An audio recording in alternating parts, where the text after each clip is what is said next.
Muy buenas noches, querida audiencia. Hoy vamos a tener un programa que tiene un propósito.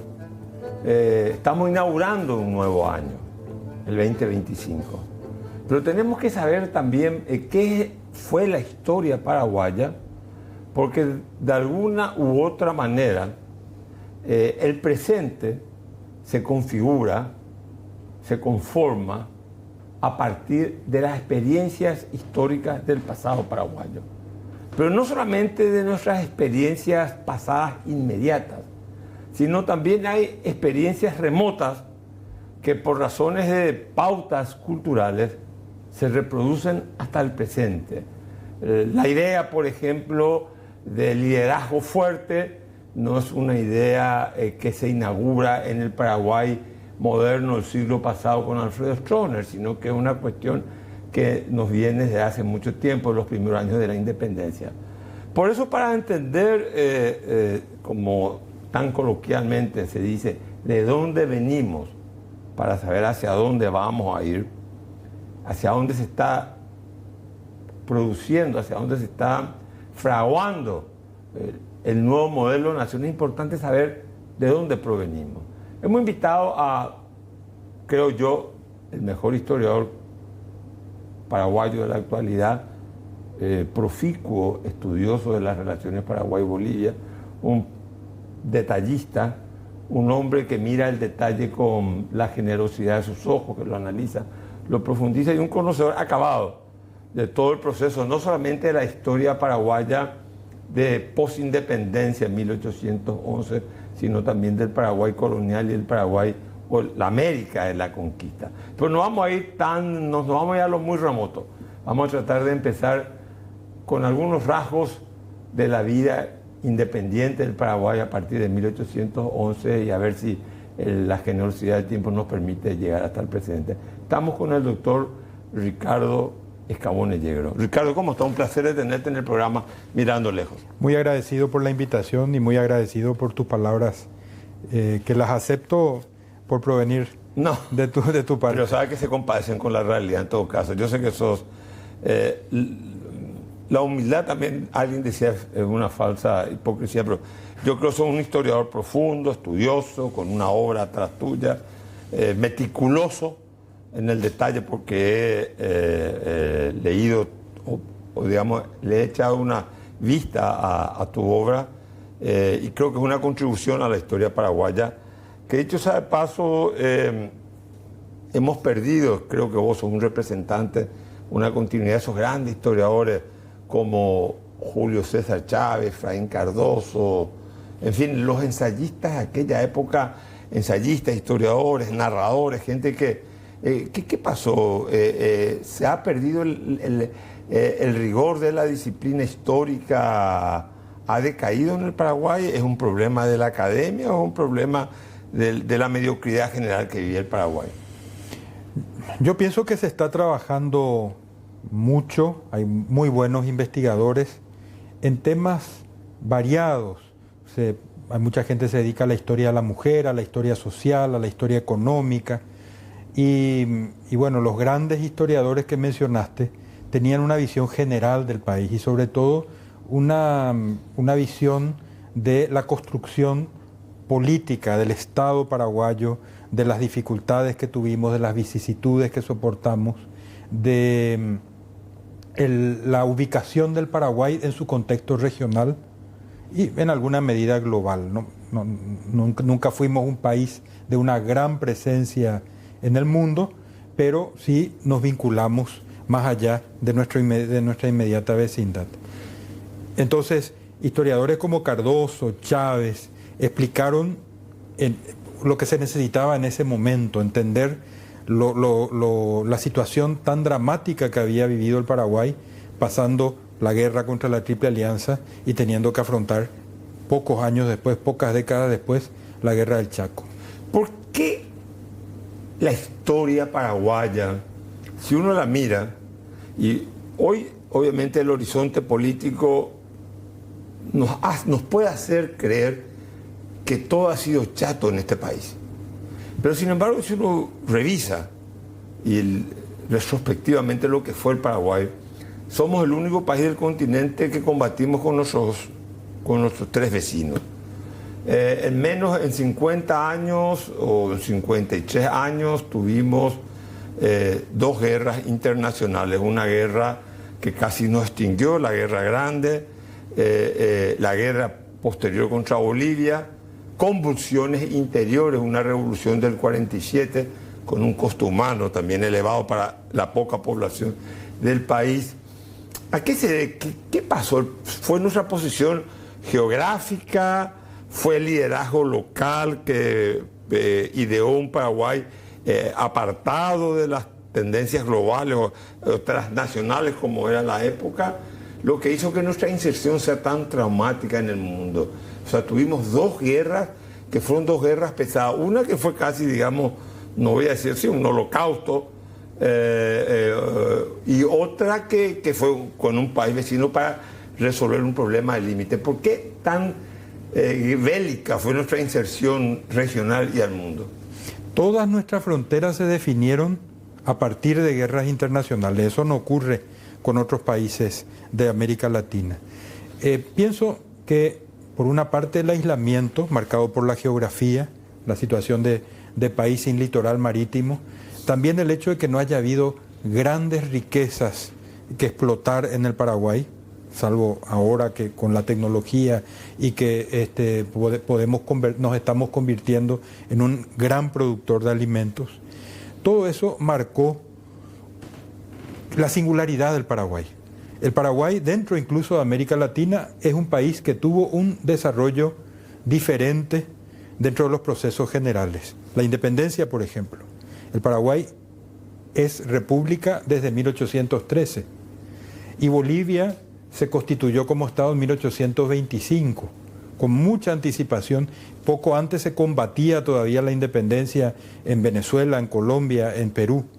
Paraguay ya constituyó y su camino, su consolidación de la independencia se da por un proceso inverso a los otros países. Los otros países buscan relacionarse con Europa, con Estados Unidos, nosotros nos aislamos del mundo para asegurar nuestra tranquilidad, el orden que existía aquí, nuestra forma de vida. Todo eso va marcando una singularidad en nuestra historia que hace además que nuestra historia sea muy rica, muy sorprendente. La resistencia paraguaya durante la guerra contra la Triple Alianza, independientemente de la figura de los conductores, la resistencia popular es verdaderamente asombrosa ya en el siglo XIX. Hay que remontarse mucho más atrás en la historia de la humanidad para encontrar ejemplos de resistencia como los que protagonizó el pueblo paraguayo en ese tiempo. Te pregunto, el elemento, o sea, yo siempre he sostenido, yo no tengo el rigor histórico que vos tenés, lo he sostenido, pero por deducción lógica general, o sea, no me pida datos empíricos, que el Paraguay ha sido, quizás en América, el único país que fue primero nación consolidada y después Estado. En cambio, muchas otras naciones se configuraron a partir de la construcción del Estado. O sea, Paraguay fue primero nación y el elemento del guaraní como un sistema lingüístico que se conserva en el Paraguay. ¿Tiene algo que ver en todo esto? Creo que sí, que se puede afirmar eso que está diciendo. En primer lugar, el mestizaje, ¿verdad? Eso no se dio en Perú o en Nueva España, México, donde se mantuvieron las castas. Aquí, por el aislamiento, por la falta de migración, los siglos XVII y XVIII paraguayos fueron de muy poca sangre europea, de muy poca sangre europea. Entonces hay un mestizaje fuerte, hay poca presencia de elementos foráneos y eso hace que la población que existe aquí vaya homogeneizándose, vaya adquiriendo una identidad que puede hacer presumir que cuando comienzan los procesos independentistas de Hispanoamérica, el Paraguay tenía ya una personalidad bastante más constituida. Es decir, el paraguayo se sentía diferente respecto de americanos de otras partes. Francia, el doctor Gaspar Rodríguez Francia, el otro día leía que Borges decía, no, en Córdoba estudió el doctor Francia. Francia fue un personaje que captó eso y de alguna manera marcó la morfología de esa identidad colectiva que se llama el paraguayo, los paraguayos o la nación paraguaya.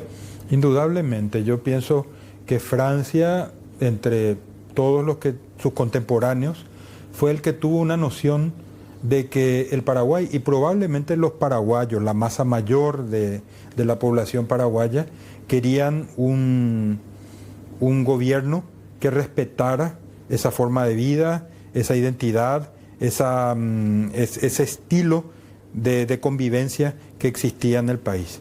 Y él entonces va a llevar adelante un proceso político que asegura que va a terminar, que va a consolidar la independencia del Paraguay.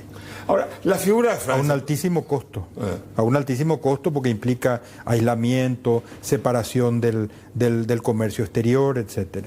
Pero la figura de Francia es emblemática, primero, porque después yo creo que algo de Francia se reproduce en Eligio Ayala. Te pregunto, la idea del hombre fuerte, la idea del hombre culto. Francia es cierto que era culto, y la idea del hombre enigmático, ensimismado, que vivía solamente al servicio del Estado. Él era una herramienta al servicio de una idea. No sé, corregime, su idea era la de consolidar la independencia y consolidar esta franja poblacional sobre una base territorial determinada. Sí, concuerdo con esa interpretación. Da la impresión, tanto en Francia como en Eligio Ayala, con las diferencias de época, ¿verdad? Son épocas muy distintas y de país también, porque la intendencia del Paraguay era una intendencia pobre, con una burocracia pequeña, es decir, Francia no reduce la burocracia, la que tenía la provincia a la que tenía la República, la mantiene. La construcción del Estado va a venir con Carlos Antonio López, pero hay no hay gran diferencia respecto de lo que hereda el Paraguay al independizarse. Y él tiene la conciencia, la noción de que tiene una misión superior a su propia existencia, ¿verdad? Que es consolidar, construir, afianzar una situación de soberanía política en este territorio, en este espacio. Ahora, tanto López, Carlos Antonio López, como Francia, el país vivía aislado. Francia estudió en Córdoba, como lo decía Borges, pero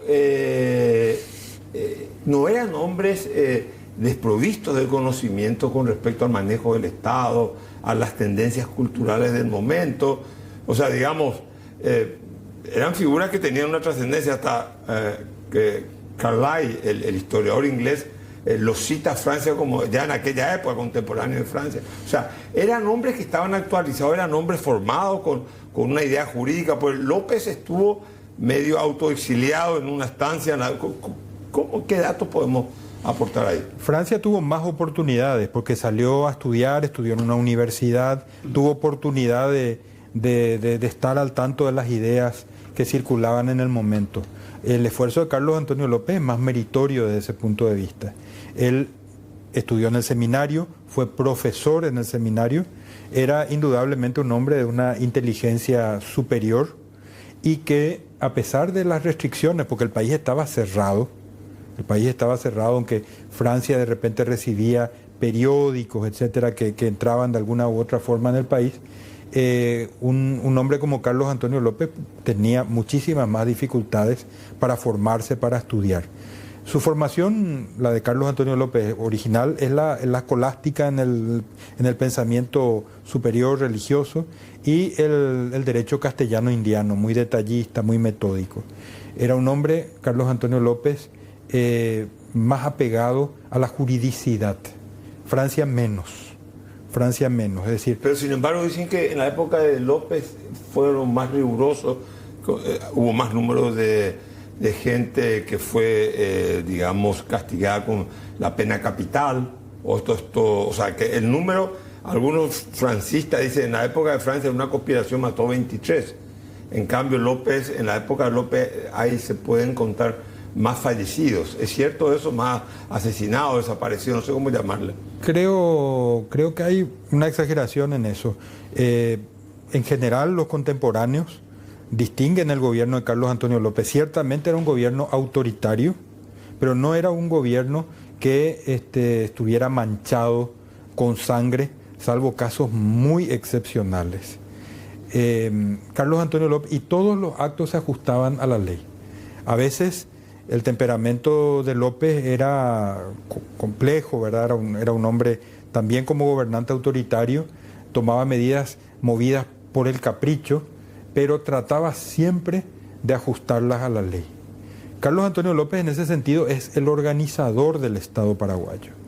Es el que crea, el que entiende que tiene que haber una especie, un principio de constitución, como es el estatuto, la ley que establece la administración política de la justicia, dicta un estatuto, la ley que establece la administración política de la República, dicta un estatuto para la organización de la justicia, regula todo el tema impositivo, todo el tema de la organización económica, va organizando el Estado y también se ocupa, a diferencia de lo que ocurrió con Francia, del reconocimiento internacional del Estado paraguayo.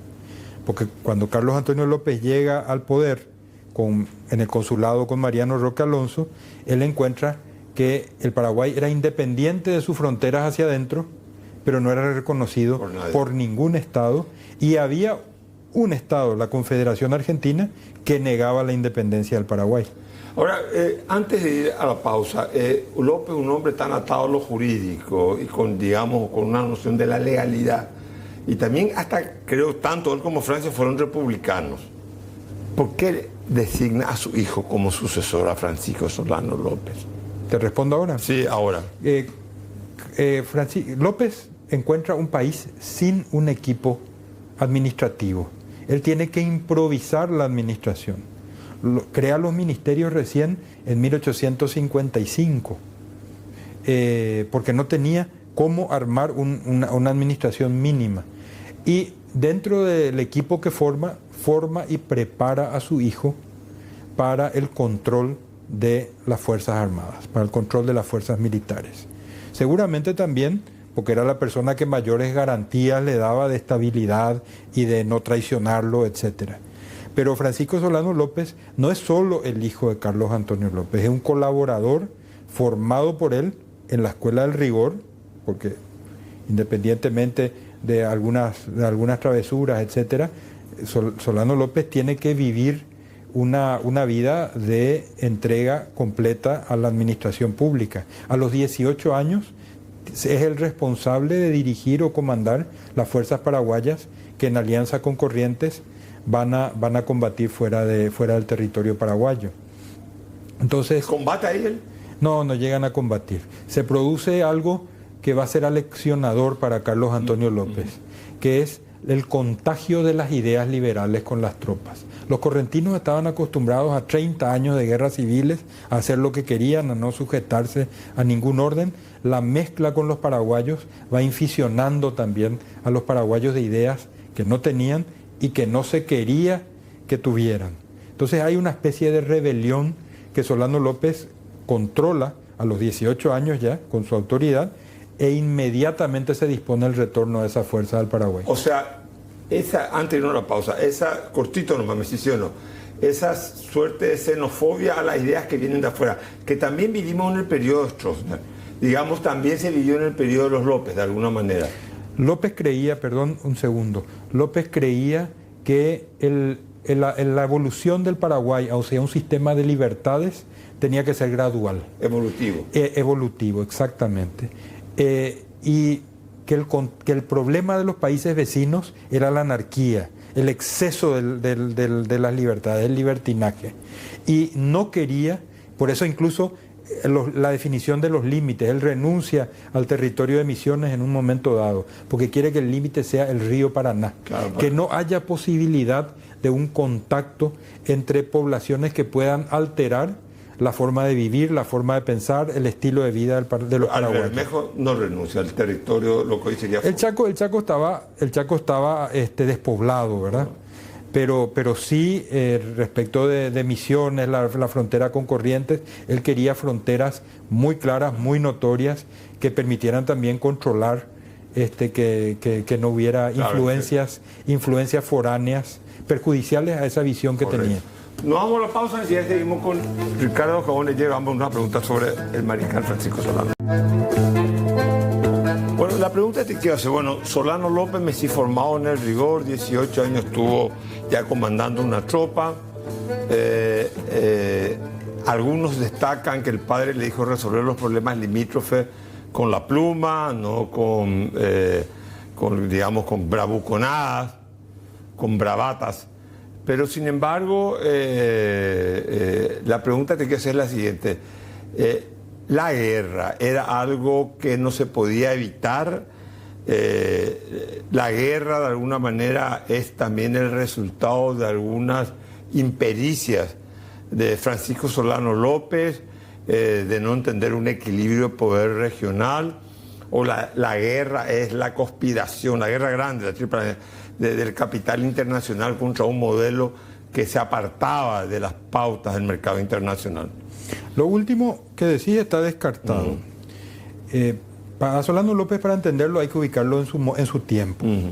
Él pasa sus últimos años de la adolescencia y los primeros de la adultez en los 10 años que el Paraguay se concentra en obtener el reconocimiento de su independencia. Durante 10 años hay una puja entre Buenos Aires y Asunción, porque Buenos Aires pretende que el Paraguay es una provincia que forma parte y va a terminar integrándose a la Confederación Argentina. Ellos fundaron los títulos, éramos parte del Río de la Plata. Era parte del virreinato. El Paraguay naturalmente tenía que incidir. Era un gran interés de la Confederación Argentina, del gobernador Juan Manuel de Rosas, que era el encargado de las relaciones exteriores de la Confederación Argentina, porque la integración del Paraguay a la Confederación Argentina permitiría constituir un gran Estado, un Estado que dominara completamente la Cuenca del Plata. El hecho de que el Paraguay fuera independiente implicaba que los ríos principales de la Cuenca del Plata eran ríos internacionales, y ese era el interés del Brasil. Por eso, en esa lucha de 10 años, Paraguay tiene el apoyo interesado del Imperio del Brasil. Claro, para que los ríos se han convertido por 3, por Brasil, Argentina y Paraguay. En caso contrario, si Paraguay era parte de la Confederación, los ríos principales eran ríos interiores de la Argentina. Y el Brasil necesitaba que los ríos Paraná, sobre todo el río Paraguay, que el río Paraguay fuera un río internacional para conectar con la parte más interior del Brasil, el estado de Mato Grosso. ¿Verdad? A Mato Grosso se tardaba meses en llegar desde el litoral. En cambio, por la vía fluvial, el poder brasileño se podría hacer sentir dentro de su propio territorio. Dentro de esa puja de constitución de dos grandes poderes, el Paraguay va a encontrar su espacio para obtener el reconocimiento de su independencia. Y López crece con esa idea, con la idea de que la independencia del Paraguay está amenazada.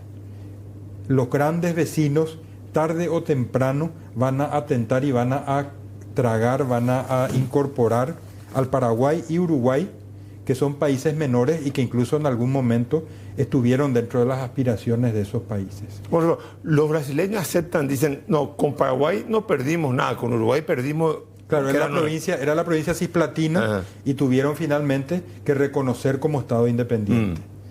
Y bueno, la Argentina también en esa misma década se ingirió, y en el inicio de la guerra de la Triple Alianza está la injerencia de la República Argentina ya entonces en la guerra civil uruguaya.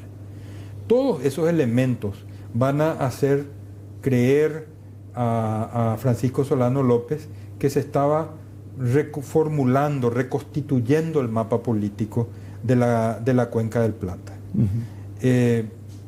Probablemente, si hubiera tenido una diplomacia más consolidada, más fuerte, más formada, él hubiera tenido otro tipo de aproximación a ese problema. Pero él se movía con informantes, con lo que se publicaba desde la prensa, que era muy crítico al Paraguay. Era algo que a un gobernante autoritario le cuesta digerir, las críticas, las observaciones, consideran que son una amenaza. Entonces, López, en la cabeza de López no es una locura intervenir para evitar lo que se consideraba como una inminente dominación, por lo menos, del Uruguay por parte del Brasil, y eventualmente con la inacción de la Argentina. ¿Y por qué tenemos que mediar nosotros? No solo es la mediación, no solo es la mediación. O terciar ahí en ese conflicto. ¿Por qué López cree eso? Porque el Paraguay consideraba, en las ideas predominantes en la época, que la independencia del Uruguay era una garantía para el equilibrio político de los países de la Cuenca del Plata. El equilibrio político requería la existencia de esos dos pequeños estados en medio de los dos grandes poderes regionales como eran la Argentina y el Brasil, como fueron por largo tiempo la Argentina y el Brasil. Entonces, para López, la invasión del Uruguay por parte del Brasil constituía una amenaza de ese equilibrio, y él decide adelantarse, lo que en los planes estaba bien, porque el Brasil no tenía condiciones de contener al ejército paraguayo, no porque fuera un país menos poblado o menos preparado, sino por el gran despliegue que tenían las fuerzas brasileñas. Es decir, Brasil no tenía las condiciones para movilizar tanta gente como el Paraguay podía movilizar hacia el Uruguay en ese tiempo. Iba a demandar varios meses más, como de hecho demandó varios meses más. Entonces, López, en su cabeza, da la impresión, porque tampoco lo dejó claro o lo expresó con claridad, busca tomar la delantera frente a una amenaza que él consideraba posible. Pero él no esperaba que Argentina acompañara a Brasil. Él pensaba que Argentina ya estaba de acuerdo con Brasil. Ese fue el error. Entonces, ¿cómo se ha contra los gigantes? Ese fue el error. No, el problema se da no tanto porque se va directamente con la Argentina. El problema se da cuando él tiene que atravesar territorio argentino para llegar al Brasil o al Uruguay. No hay forma, claro, en esos momentos, como estaba la ocupación del territorio, no había forma de que él pudiese avanzar por otro lado. Él tenía que atravesar territorio argentino.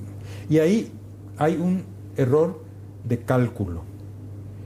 Había asumido el gobernador de Buenos Aires, en la década previa, Buenos Aires se había separado de la Confederación Argentina. Eran las 13 provincias y Buenos Aires aparte, hasta que en el año 62 se ponen de acuerdo y Buenos Aires asume, no solamente se integra a la Confederación, la capital, le cambian de nombre y el poder pasa a la élite, al grupo dirigente de la Argentina en la persona de Mitre, ¿verdad? Bartolomé Mitre. Entonces, el error de cálculo es, bueno, Mitre no resiste, no va a resistir que se lo haga ver como aliado del Brasil frente al Paraguay, y las provincias van a levantarse. Tenía medias palabras también, sobre todo el gobernador de Entre Ríos, el gobernador Urquiza, tenía medias palabras de que podía forzar un poquito esa situación. Y ahí hubo un error, y el otro error es que aunque tenía un gran ejército en cuanto a combatientes, ese ejército no estaba armado en forma moderna y no tenía grandes conductores. Eran conductores dentro de un régimen autoritario que dependían para tomar decisiones, carecían de iniciativa, dependían para tomar decisiones de las instrucciones que vinieran, y a medida que el avance era más largo, las decisiones se demoraban más y los errores se fueron repitiendo, como la ocupación de Uruguayana, por ejemplo. ¿Y por qué tanto ensañamiento después de tanto del Brasil, más, según tengo entendido, más del Brasil que de la Argentina, con respecto a un Paraguay ya supuestamente la lucha era contra López, después al final diezmaron la población, el Brasil tenía límites con casi todos los países sudamericanos, salvo Chile, eventualmente Ecuador. Tenía un régimen exótico, estaba rodeado de repúblicas. El régimen republicano podemos discutir, pero eran repúblicas, no eran monarquías. Y Brasil era un imperio, era una monarquía. Entonces, el Paraguay había cruzado una línea que el Brasil no quería dejar como un precedente. El aplastamiento del Paraguay tenía que ser ejemplar. Era un mensaje hacia los otros países. Eso queda muy notorio leyendo las reacciones que hay en Colombia o en Perú o en Chile respecto a la guerra del Paraguay. Cuando se publica el Tratado de la Triple Alianza, estos países dicen, este es un tratado que no se puede tolerar, porque va en contra de todos los principios del derecho internacional americano. Y aparte, dos repúblicas se alían con una monarquía para destruir otro régimen republicano. López nunca fue considerado un demócrata, un adalid de ideas liberales, claro, nada de eso. Pero era malo que otros países quisieran cambiar el régimen político de un país. Estaba abolido del derecho internacional americano. Los países americanos, los hombres de Estado de los países sudamericanos consideraban que esas eran cuestiones de los europeos que en América no podían repetirse. El hecho de que se definiera previamente cuáles iban a ser los límites, el hecho de que se definiera el cambio del sistema político del Paraguay, todo eso despertó enormes críticas desde la prensa y desde posiciones oficiales o en los congresos de los distintos países sudamericanos. Y para el Brasil tenía que ser un escarmiento. Un escarmiento que no cree precedente, que sobre todo para comunicarlo a todos los otros países. Ahora, ¿por qué, te pregunto, hay un revisionismo histórico en la Argentina con respecto a la guerra de la Triple Alianza y no hay en Brasil ese revisionismo histórico? O sea, en Argentina hay una suerte de mea culpa, se nos fue las manos. En Brasil no se nota ese debate. Creo que tiene que ver también con las posiciones políticas argentinas. Mitre...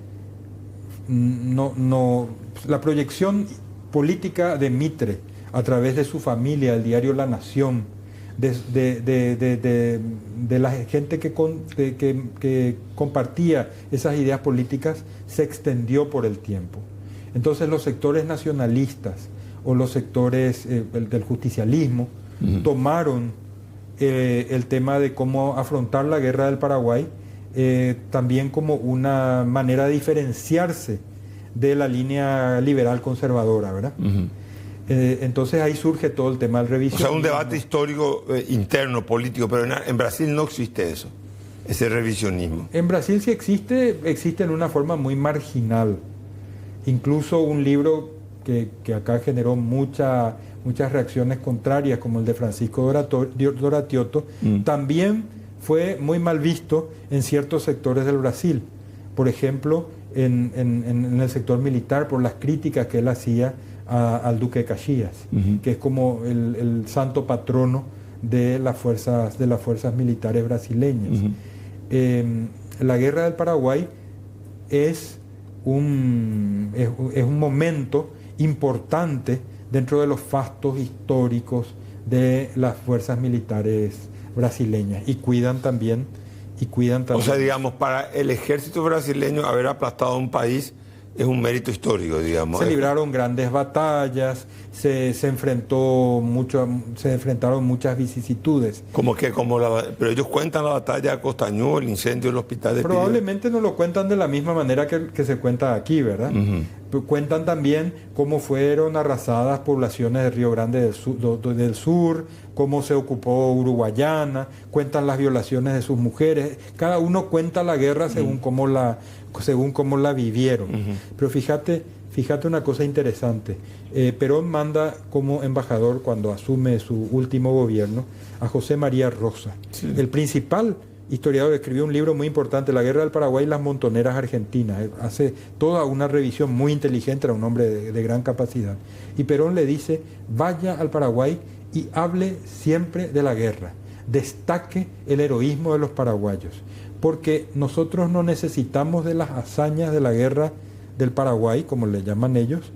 Tenemos las guerras de la independencia, tenemos las campañas de San Martín, tenemos una cantidad de hechos. En cambio, invita a los brasileños, porque los brasileños no tienen otras hazañas de las cuales enorgullecerse. Bueno, enseguida seguimos con Ricardo Escabone de Brasil. Bueno, nos queda poco tiempo, queríamos recorrer más espacio de la historia paraguaya, pero es muy difícil contigo porque sos un caudal de conocimiento histórico. Pero bueno, termina la guerra, conocemos la consecuencia, el Paraguay, según nuestra posición, amputado geográficamente, destruido desde el punto de vista institucional, moral, infraestructural, poblacionalmente, niños asesinados, en fin, etcétera, etcétera. Pero inauguramos en 1860 algunos dicen la constitución impuesta por las tropas de ocupación, una constitución que establece por primera vez en la historia del Paraguay un sentido de república nato y coherente, división de poderes, poder judicial y parlamento, juicio político. Pero esa etapa se volvió bastante inestable, ¿verdad?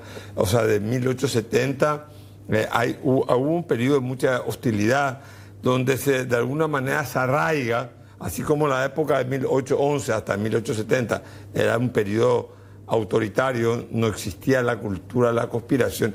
Aquí se instala el germen de la inestabilidad política, de las conspiraciones, la cultura de la conspiración, de la delación, de la traición, de el cambiar, el transfugismo político, yo cambio de bando. ¿Qué es este periodo? ¿A qué se debe este periodo?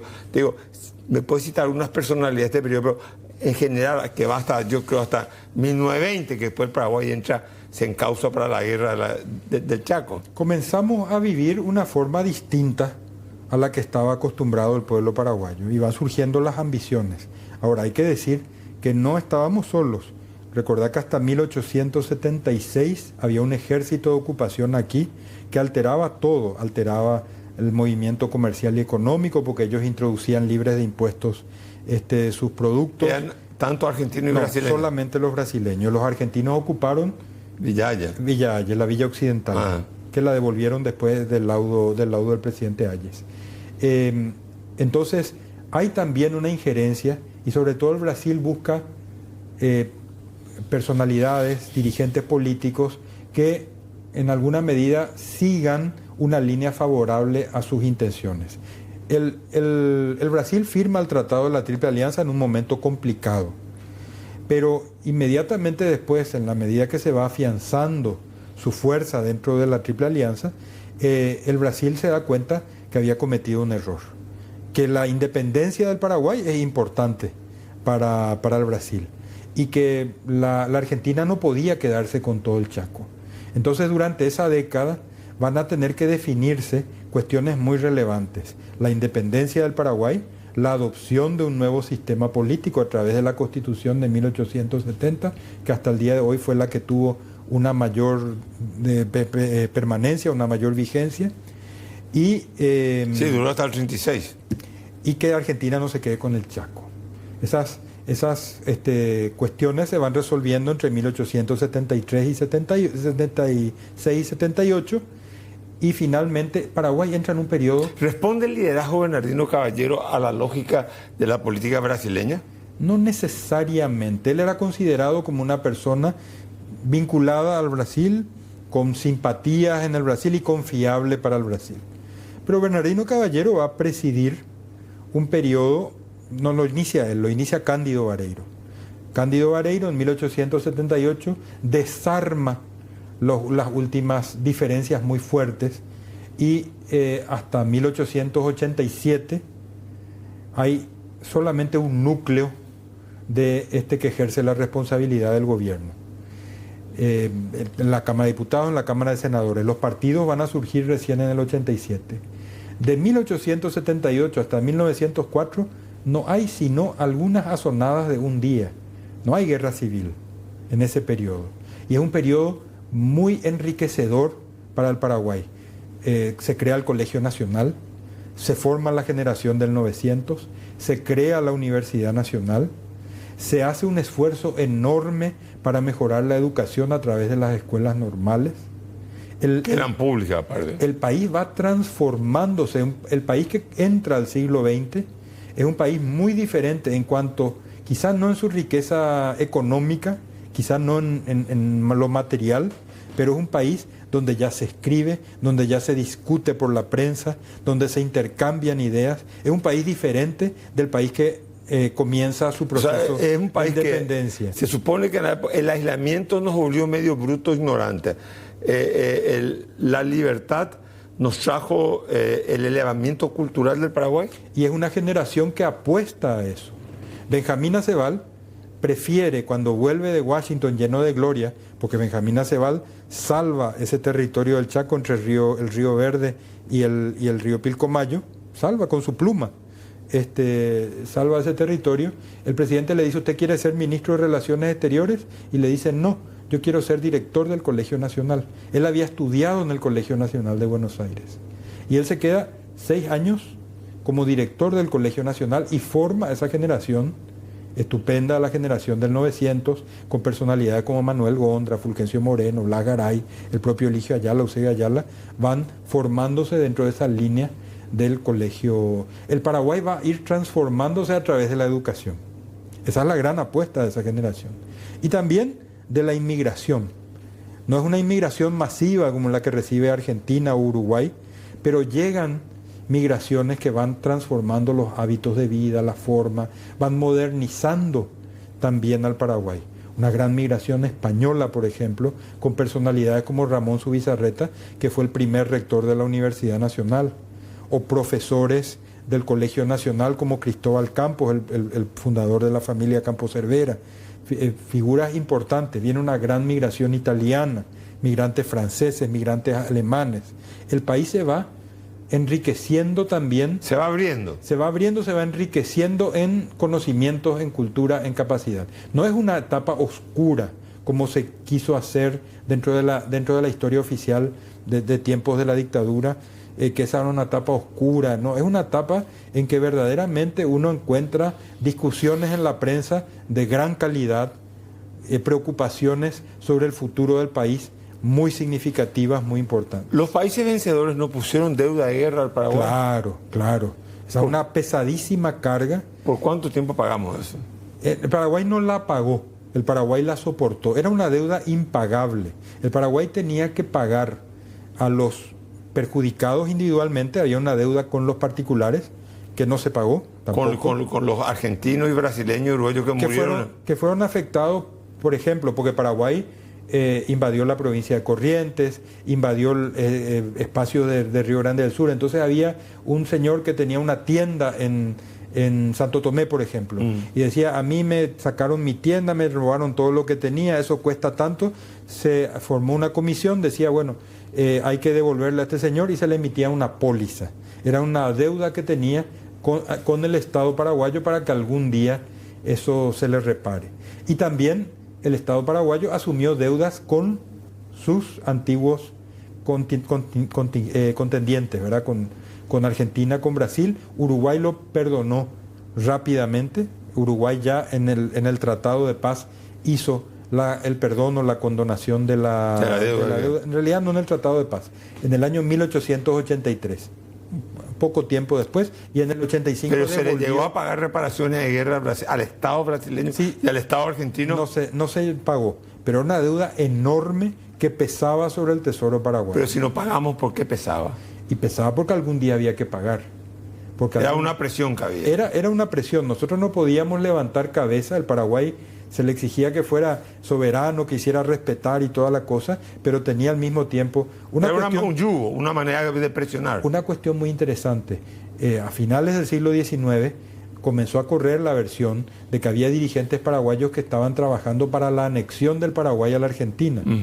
Y el Brasil decía: bueno, mantengamos la deuda de guerra, porque la Argentina, si incorpora al Paraguay a su organización política, va a tener que también hacerse cargo de esta obligación. Era un elemento disuasorio respecto de eventuales pretensiones argentinas. Eventuales de los propios paraguayos. El ministro histórico de Relaciones Exteriores de ese periodo, José II de Cut, fue acusado, y se publicaron unas cartas de que estaba en proyectos anexionistas respecto de la Argentina. Y decimos una cosa, la guerra, el Paraguay, hasta 1900 y tanto, vive una suerte de estabilidad, Messi. Azonadas que duraban un día. ¿Y cuándo empieza a descomponerse la inestabilidad? Del 906 ¿a cuándo? Y quiero que me hable por la venta de las tierras públicas. Del año 78 al año 904 está lo del 18 de octubre, está el derrocamiento del presidente González, cosas muy puntuales. Guerra civil las vamos a vivir con mucha dureza entre el año 11 y el año 12, donde el país verdaderamente quedó desquiciado, y la gran guerra civil de la década de 1920, del 22 al 23. Esos van a ser los periodos de mayor inestabilidad antes de la guerra del Chaco. La cosa es, la venta de las tierras públicas, el Estado paraguayo quedó sin recursos, con un comercio exterior prácticamente inexistente, una población muy pequeña. Lo que se cobraba eran los aranceles aduaneros y el ingreso al Estado era mínimo. El Ministerio de Relaciones Exteriores tenía 4 funcionarios. El ministro, un oficial que era el que hacía las notas, el portero y alguno más que no me estoy recordando, algún intérprete o alguna cosa así. Teníamos una estructura de Estado mínima. En medio de esas crisis, la riqueza que tenía el Estado eran las tierras públicas. Porque después de la guerra muchas pasaron al Estado, el Estado era propietario de muchas claro, en la estancia de la patria. De muchas extensiones. Y el Chaco, por ejemplo, no había pasado a la propiedad privada nunca. Entonces, el Estado toma primero... O sea, no había sido colonizado, digamos. No había sido colonizado. No hubo una conquista al oeste como... Salvo Villa Ayes, donde probablemente sí ya había personas con título de propiedad. Entonces el Estado inicia un proceso de venta de grandes extensiones, era por lo menos una legua cuadrada por vez, de grandes extensiones de tierras, tanto en la región oriental, que tenían un mayor costo, así se vendieron los yerbales, por ejemplo, a la industrial paraguaya, como en la región occidental. En ambos casos, eso va a crear un problema que nos va a marcar durante largo tiempo, que es el latifundio, ¿verdad? Estaban grandes extensiones de tierra en manos de pocos propietarios. Pero en el caso del Chaco va a implicar una ocupación pacífica de ese territorio, porque el Chaco tenía entonces, como hoy, una gran riqueza desde el punto de vista forestal y ganadero, y se van asentando establecimientos de explotación, algunos muy grandes, enclaves, ¿verdad? Enclaves que no se relacionaban con la economía paraguaya, sino que producían para el exterior. El caso de Carlos Casado, los quebrachales sacaban el tanino era un producto necesario para la curtiembre, no había otros elementos en ese momento, fue una exportación que integraba en forma muy considerable las exportaciones paraguayas, productos forestales, la ganadería. En Puerto Pinasco, además del quebracho, había también una gran explotación ganadera. Entonces vienen capitales foráneos, se inicia también una gran explotación de los recursos naturales en el país, va a fortalecerse una industria o explotación forestal también y ganadera.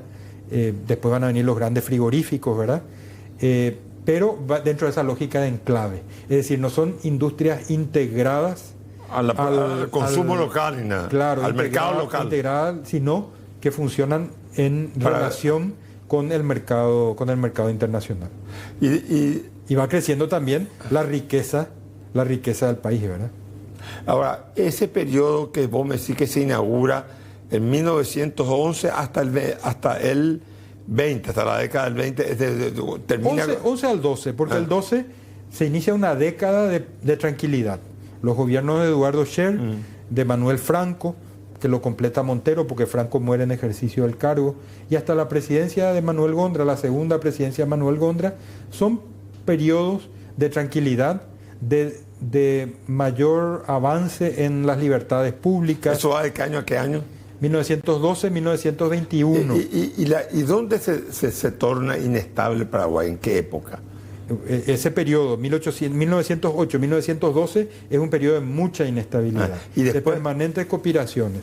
En el 12 se afianzan los radicales, el sector del Partido Liberal, conocido como sector radical. Albino Jara era la figura que desestabilizaba. ¿Pero por qué? ¿Porque era un personaje muy casual o muy peculiar? ¿O es porque era una voluntad del ejército de participar en los asuntos políticos? Él tenía liderazgo y audacia. Él ejercía un liderazgo, tenía gente que seguía, que le gustaba cómo era, y tenía una gran dosis de audacia y de ambición. Al principio, Albino Jara hizo el levantamiento contra los cívicos en el año 1908, derrocó al presidente Ferreira para que los radicales se hicieran con el poder.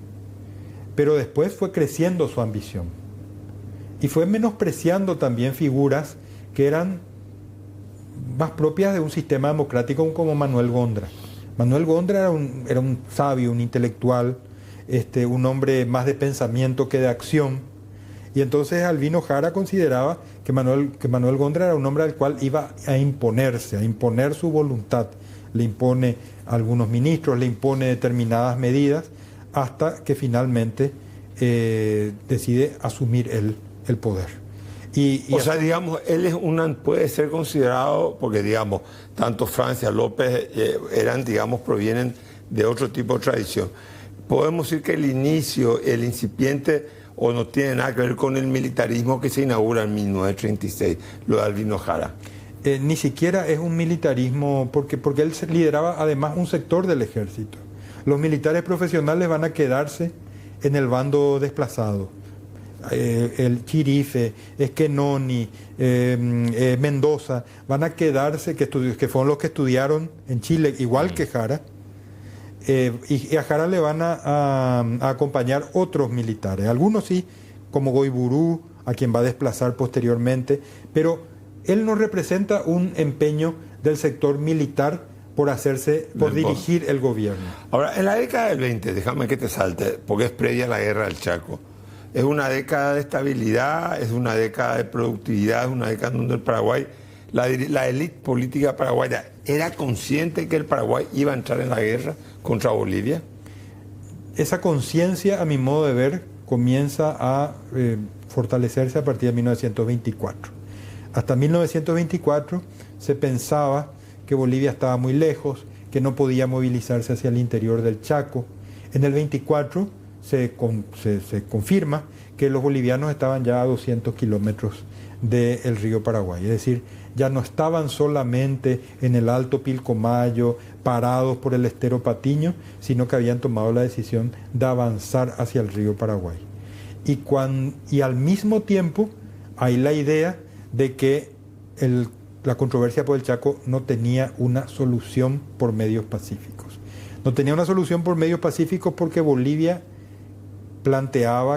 pretendía sí o sí tener una salida soberana al río Paraguay abajo de Bahía Negra.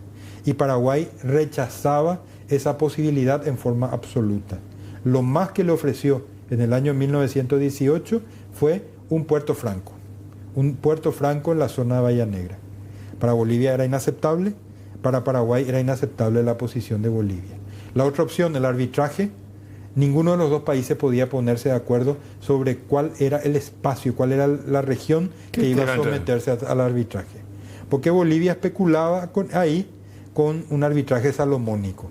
Si se ponía todo el Chaco, el árbitro podía partir ese territorio en dos y Bolivia se quedaría con ese acceso al litoral del río Paraguay que consideraba fundamental para el desarrollo del oriente de su país. Bueno, quedó muchas cosas pendientes para preguntarle al doctor Ricardo Gabones. Yo creo que lo vamos a hacer próximamente en el próximo programa, en otros programas más adelante.